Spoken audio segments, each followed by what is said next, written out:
family. So, did you ever think of playing for India, or did you have it in mind that you will get into journalism?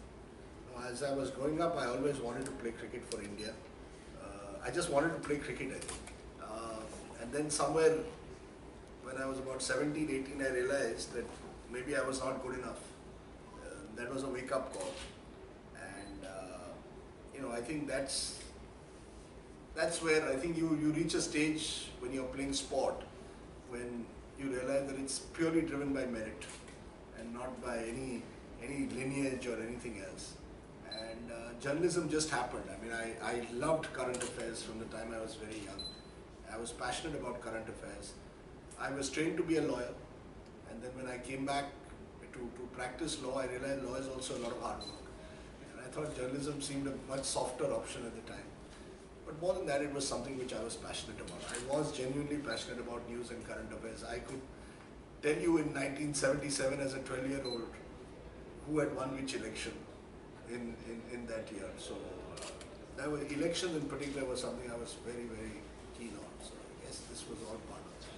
So now we are hosting the news quiz show. How is it different from hosting the regular TV shows? Here you have all school children. I was an avid quizzer at school. One of my happiest days was I was the youngest winner, I think, of the Bonvita quiz contest. It's again 77 or 78 as a 12 or 13-year-old. And I think I always deep down inside thought, one day I will also host a quiz. So this is just a fun thing to do, just on the side. It's great to be with young kids, to ask them news questions, and if it takes off once a year for 13 weeks, it gives me something else to do other than follow the news. So I do it once a day one day in a week for 13 weeks. It's not my core, but it's something I enjoy. Sometimes you put certain statements on Twitter and it gets trolled. And did you ever feel that I should have not tweeted it, or I should have deleted it as soon as I tweeted, or something like that? What gets into your mind? Several times. Several times I feel what an ass I've made of myself. I also realize that many of these are designed to get trolls worked up, which is okay. Sometimes in life you want cheap thrills, what you call CTs or whatever in life. I guess that's the Bombayite in me. Delhiites are more careful, they're more political people. In Bombay we learned, basically to say things and then worry about the impact of it afterwards. But yeah, sometimes you do.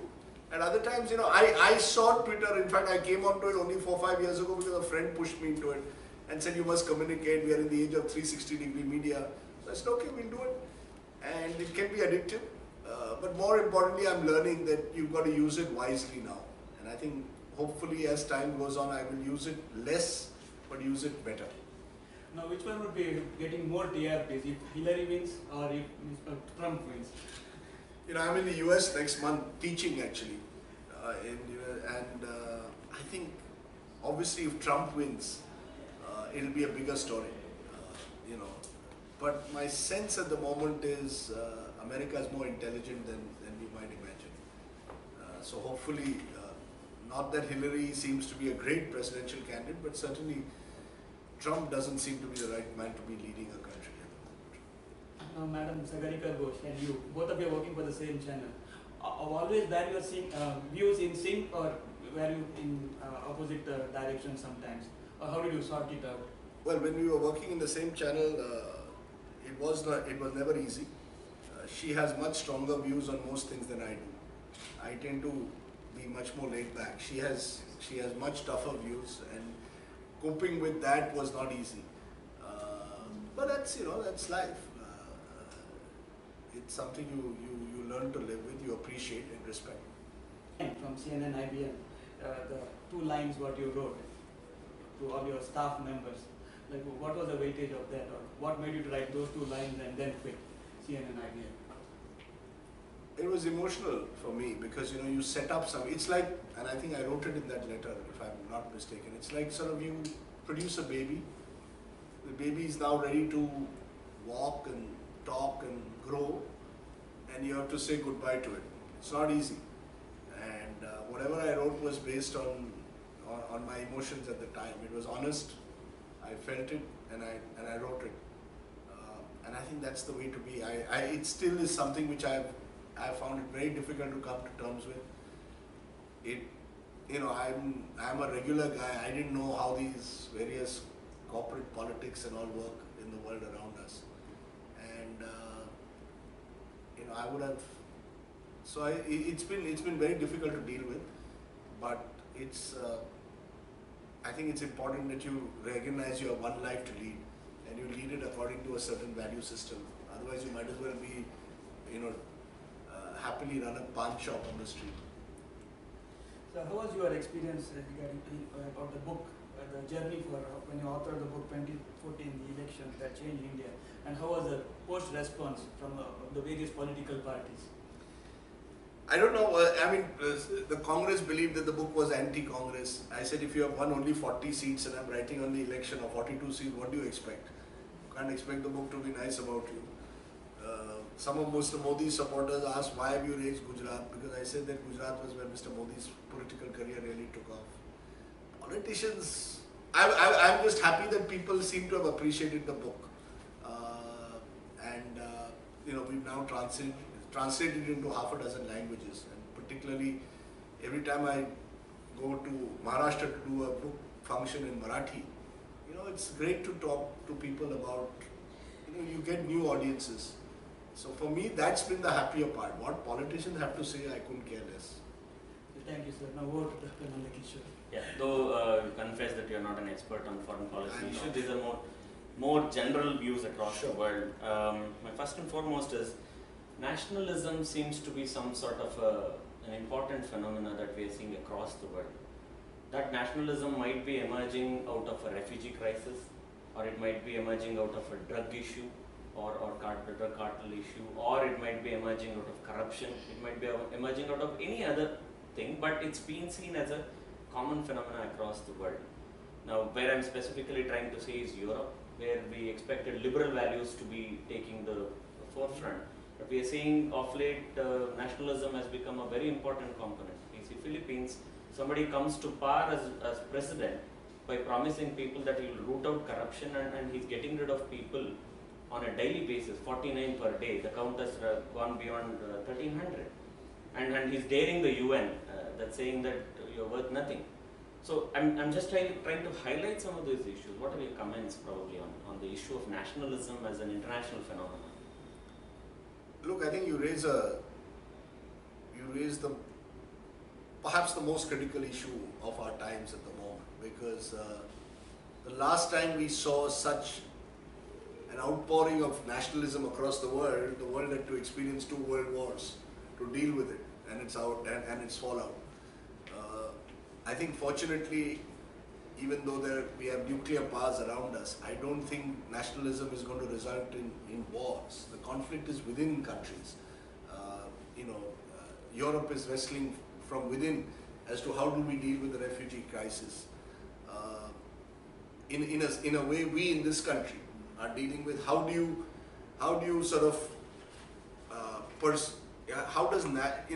will nationalism result in being directed against communities from within a plural society like India, or will it unite us?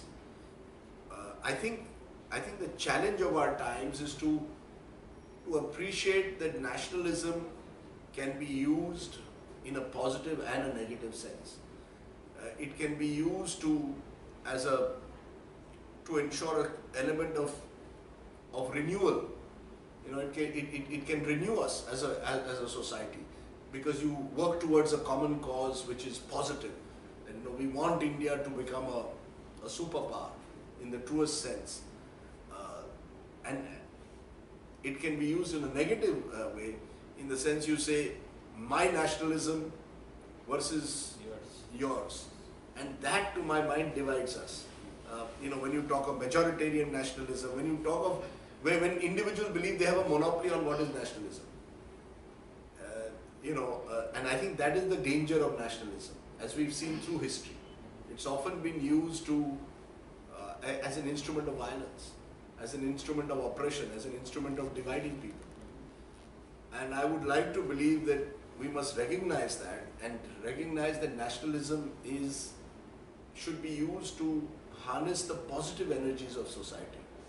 not as an instrument to divide people, not as an instrument to promote violence.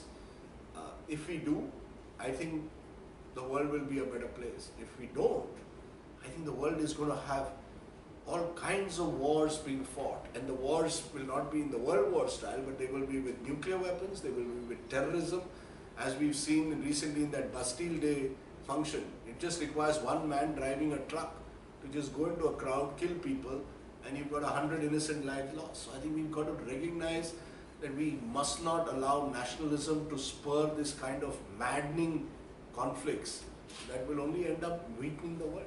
As of now, it sounds many a times that whenever these issues come, and the negative side of nationalism generally gets associated with the right wing of any country for that matter.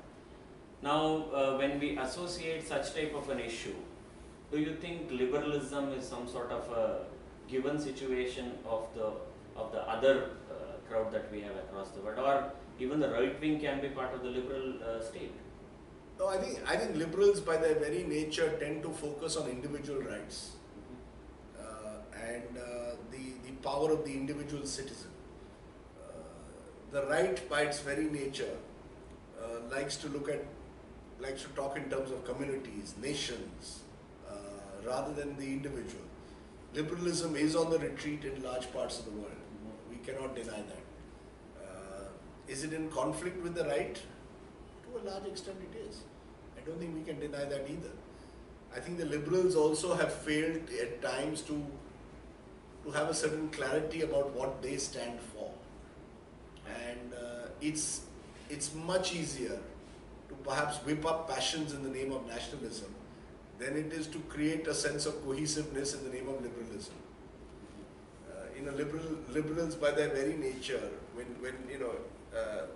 the language of liberalism is perhaps something which doesn't appeal to your immediate instincts as easily as the language of nationalism does. I've always believed it. I mean, it's historically proven it's much easier to spread hate in a way than it is to be able to transmit any form of love and togetherness. And the notion of individual rights versus the collective is a battle that has been fought over the years. Exactly, the utilitarian versus the Americans perhaps for a long time were the most successful in raising, or the French, in focusing on individual rights. But over time, there are societies which believe that the collective matters far more than the individual. I think we are going through that time in this country. Okay, yeah, just taking further from there, we know the issue of the expats that's happening in the West Asian region, and of late for a couple of days we had, when the crisis emerged as a very strong one, we saw Indian media giving little attention to it, but of late we have also seen that the expats started feeling that Indian media is not doing enough, whether that's print media or for that matter the electronic media. Somewhere they have felt that we have not done enough to highlight their problem, that what they are going through in the West Asian region, whether it's Saudi Arabia, whether it's UAE, or for that matter it's even Yemen. I don't think so. I mean, I think let's be honest, to be fair to the Modi government, they themselves have been extremely proactive. I don't know which was the last government which sent a minister so often to the region to try and reach out to expats there, understand their problem, reach out to governments. And I think some of that has got reflected in the media. But as I was saying earlier in an interview today, that I think, and in the media in general, we become more insular. So we are more concerned about what's happening around us in the immediate neighborhood. Even Saudi Arabia seems like a world away. I think that's an ecosystem that we have created. As a result, foreign affairs in general, why only West Asia? How much of foreign news do you see on Indian news channels? Very little, or certainly much less than even 10 or 20 years ago, or in newspapers. So I think ironically, in a globalizing world and an interconnected world, we see less of foreign news than we did 10, 20 years ago. Because there seems to be this sort of, along with this interconnected globalized world, we also live in a world which is much more localized and also connected locally far more strongly than ever before. More regional channels, more channels even within a state, within a province. So I think that in a sense prevents us from looking at the world outside. Exactly, as you mentioned, the proactiveness from the India government. Now, there are two important people who figure in our Ministry of External Affairs, whatever that happens, and we have seen them being very, upfront in most of the things. But someone like, let's say, V.K. Singh, for that matter, his Operation Rahat was seen as one of the most successful one, and till recently he went to Saudi Arabia and he could successfully deal with this particular situation itself. Now, just because V.K. Singh has certain very strong views on the media, or he tends to use a particular language, that media resists projecting him as somebody who has done something to the country or as part of Ministry of External Affairs, or is it very genuine that it's happening? It's tough to say, but look, V.K. Singh has done himself no favors.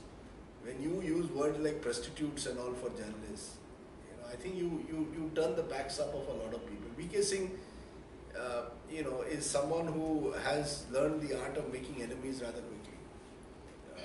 How to make enemies and not influence people. Would some other leader, if he or she was heading an operation like Rahat, have got more media attention? I don't know. Look, at the end of the day, there's so much news happening in a particular day. Prioritizing becomes a huge issue.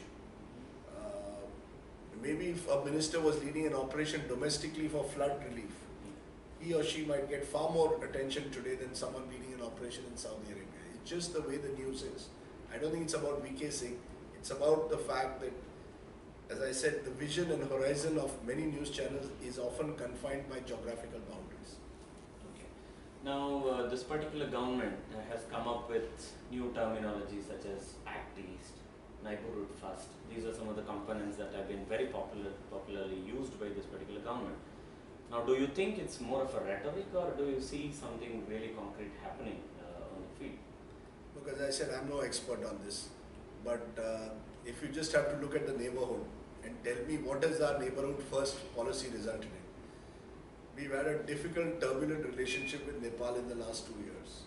The relations had reached rock bottom. They will now revive with a new government coming in Nepal. But the fact is, there was a virtual, the hostility towards India and Nepal had reached a peak a few months ago. Look at Pakistan, blow hot, blow cold. One day you are going there on a surprise visit and attending the marriage ceremonies of Mr. Sharif's granddaughter. And the next day, you are sort of labeling Pakistan a terrorist state across the world. With China, again, I think at one level you are ready to look the dragon in the eye.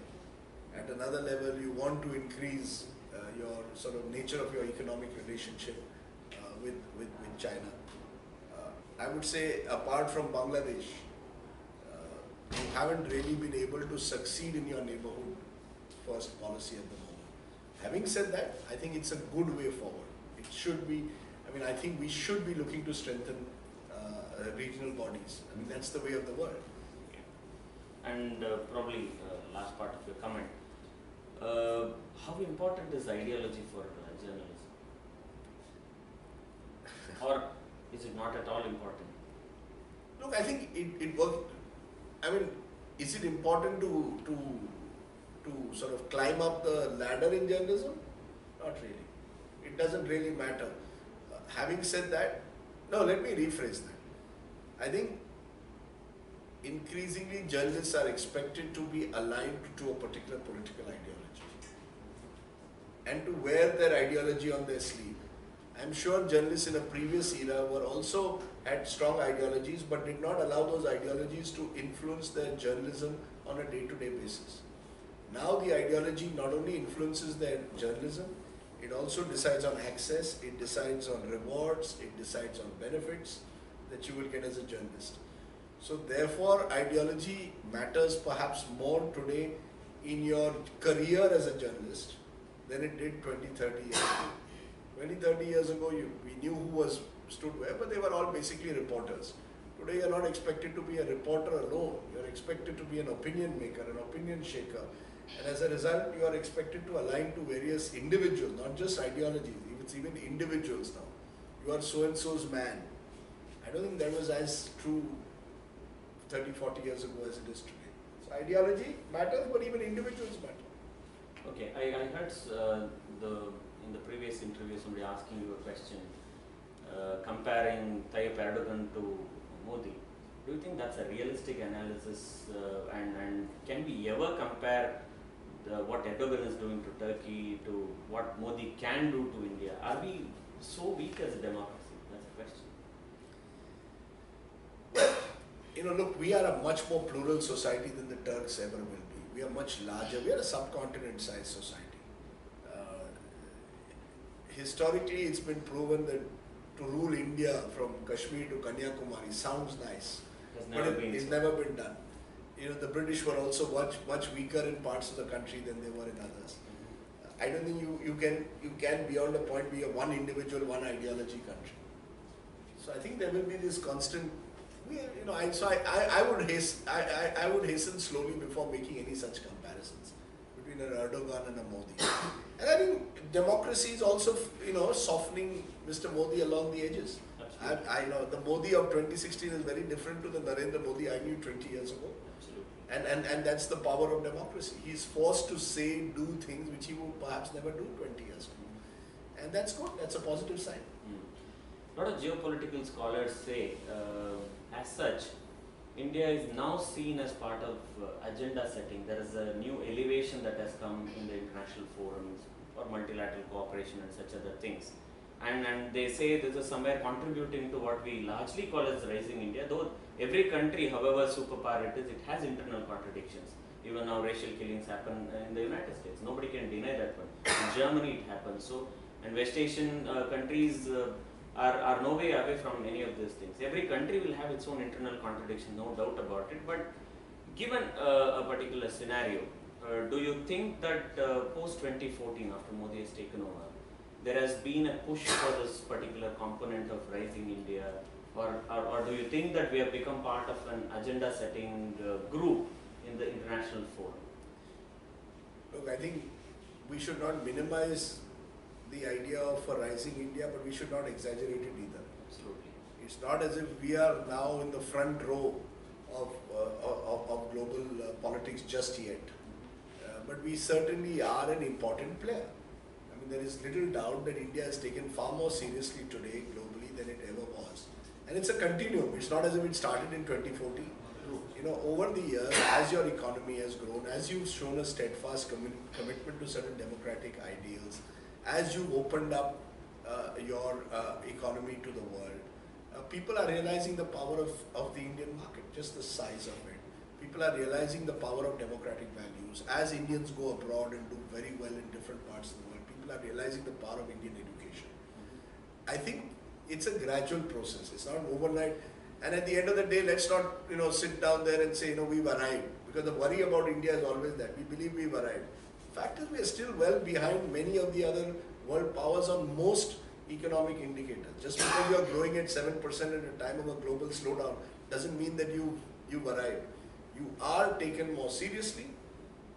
You are moving in the right direction. But to suggest that we have arrived as a superpower, I think you just need to see, and I know the Olympics is a bad analogy, but in some ways it's also the right analogy. When you win one silver and one bronze and you jump around as if you have conquered the world, it means at the end of the day you still have a long way to go. Because the Olympics for a long time was also a barometer for which countries had actually invested in, had actually moved beyond just investing in weapons, and had actually started investing in people. Yeah, that particular comment was essentially to say, we understand that foreign policy is a process, no doubt about it. It's not that it just started off and it sprang up and we have achieved something phenomenal. But what I'm trying to highlight is also a role of an individual where we see as a leader. Probably that part I was trying to highlight. As a leader, has he made a mark in the international politics? Look, I think there is no doubt that he has brought a certain energy to his leadership. And he's sort of, he's the kind of person who in a 1 week visit, instead of visiting 2 countries, visits 5. And he wants to go everywhere, and put his stamp and the stamp of India there. I think that's remarkable, and that's positive. And I think we should see that as a positive. But I think at the end of the day, the gains of that will be measured not today, but 5-10 years down the line. And we will have to see, as I said, even in the neighborhood, there are huge question marks over what we've really achieved. So I would like to see Mr. Modi's achievements not in 2016, but in 2026, whether all this enormous global outreach has actually made a difference in the world. Yeah. Essentially, we as scholars of foreign policy, we have always felt foreign relations or relations with a particular country or group of countries doesn't work like a supermarket where you go pay something and get back while coming in the aircraft itself. I think in that way, probably as you mentioned, probably over a decade, we should be able to see the fruits of it. And thanks for your time and pleasure. Thank you very much. Thank you. Thank you so much. It was a pleasure talking to you. Thank you.